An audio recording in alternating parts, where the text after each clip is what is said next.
Well, have you done your spring cleaning yet? We spent a few hours up at the church today doing just that, going through offices and classrooms and just getting rid of just junk. Stuff had just been there. Some of that stuff had been there 30 years, just, old receipts from paying bills and water payments. Just, y'all know how it is, just stuff you keep thinking, man, we need to keep this for a little while. And then you finally, before you know it, you got a bunch of stuff stacked on top of it, and it's just a mess. So a whole dump trailer full of trash that we just hauled out of there, just stuff that's been stored away, and it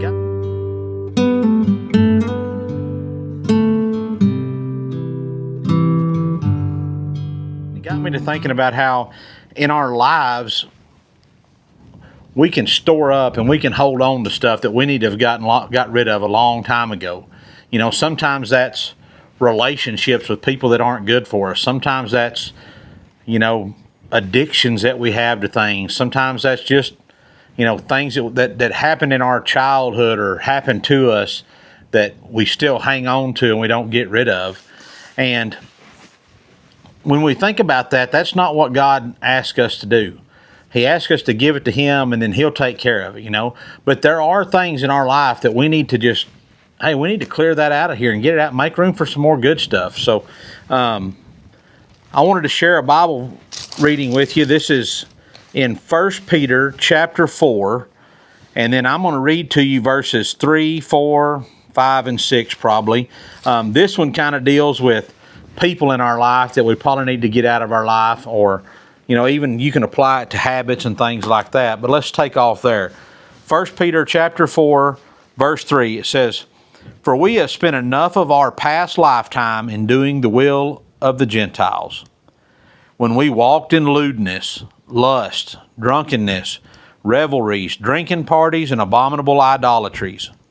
In regard to these, they think it strange that you do not run with them in the same flood of dissipation, speaking evil of you. They will give an account to Him who is ready to judge the living and the dead. For this reason the gospel was preached also to those who are dead, that they might be judged according to men in the flesh, but live according to God in the Spirit." What that tells us is that when we quit doing the things that people that don't follow God and don't love God and haven't accepted Christ as their Savior, when we quit running in their circles and we quit doing things with them that we used to do, they might talk bad about us, and that's all right. They're going to stand before God and give an account for why they didn't change their lives, why they didn't allow Christ to change in their life. And keeping some of those old relationships and stuff and not taking out that trash and getting rid of it is holding you back. And I know some of you are going to say, well, Cody, we need to share the gospel with them. We absolutely do. But that don't mean we go and sin with them. That doesn't mean we go and just hang out and do all those same things like we talked about here with them. We need to get rid of that part of our life. We need to throw it out, put it in a dump trailer and haul it off, and go on and live the life that Christ has designed for us. I love you. God bless you. And y'all keep praying.